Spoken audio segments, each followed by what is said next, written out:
I like if I'm reading. Ugh.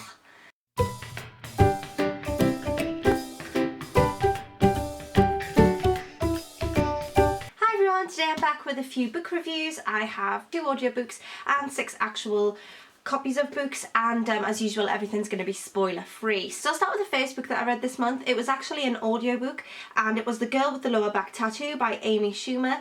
Now my phone is very cracked at the moment, and so I'm just going to show you a picture of the cover of the book. Apologies about my phone. As I said, I read that as an audiobook, and I'd never actually heard of Amy Schumer before I saw that book in Waterstones and decided I really wanted to read it. And when it came up on my Audible recommended list, I just downloaded that, and that was my audiobook, and I got through it really quick. The audiobook is narrated by Amy Schumer herself, and I found it really likeable, and I really enjoyed listening to a story. I found it quite heartwarming, I found it really interesting, I found it funny, and there's some moments in this that are really heartbreaking as well, and she's not afraid to delve into the private parts of her life that are really hard to listen to in some points. She talks about her dad's illness, and she talks about an abusive relationship that she was in, and things like that I just found made her really relatable as a person. I like the way this book was laid out. It's sort of after a really heavy chapter, then it jumps onto something quite light-hearted, and I really liked her humour. She's pretty sarcastic, and I'm quite sarcastic myself. So yeah, that was The Girl with the Lower Back Tattoo, and I really enjoyed that one, so that was 4 out of 5 stars. Next up is The Mistake I Made by Paula Daly. I really enjoyed the last book that I read by Paula Daly, which was Just What Kind of Mother Are You? And so that encouraged me to pick this one up. I gave this sort of a 3.5 stars out of 5. I enjoyed it. I didn't enjoy it as much as Just What Kind of Mother Are You? I still found it gripping, and I still was really into it.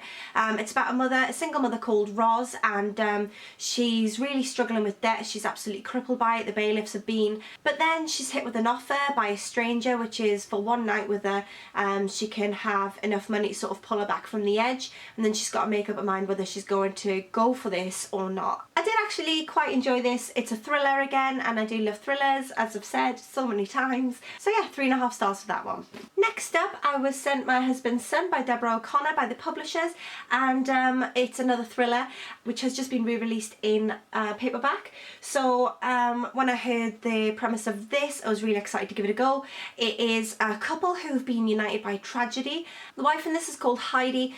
6 years ago her daughter was murdered, and she has met Jason, who a year after her daughter was murdered, his son went missing, and so they were united through tragedy. They met at a missing children's foundation or something like that, and then just by chance Heidi thinks that she spots Jason's missing son, and she's convinced it's him, but Jason thinks it's not his missing son. So the question is, can Heidi's marriage survive this? They're both at loggerheads. She thinks that she's obviously convinced, and so she has to decide whether she's going to actually try and unearth the past and go on this journey of trying to find out more about this boy. One of the things I really liked about this is that it was set in the area that I grew up in, which I didn't know until I opened it, so that added a little element of sort of interest to me. This was quite different to a lot of thrillers that I've read, because I haven't read a lot about missing children. I tend to sort of not read a lot along that storyline because I do find it quite hard to read.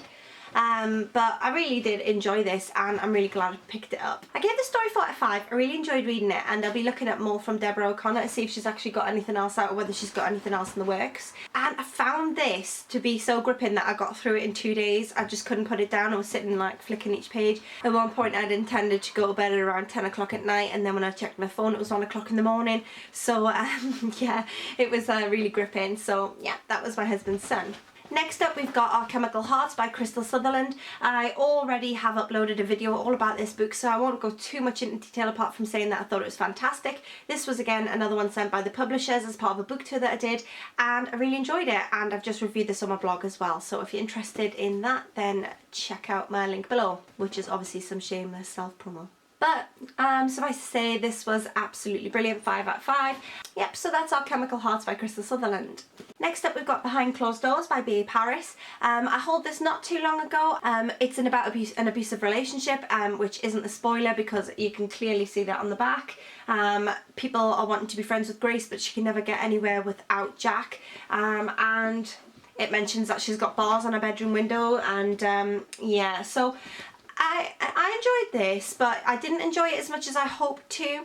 I gave it 4 out of 5 stars because I really enjoyed the end. I found the end to be really really good, and I didn't see it coming. I know a lot of people have said that they completely saw it coming and that they knew exactly what was going to happen, but for me, I didn't know what was coming, and I was quite surprised, and I really enjoyed the end. One of the things that I didn't really love about this, I thought that the some of the scenarios were a bit convenient.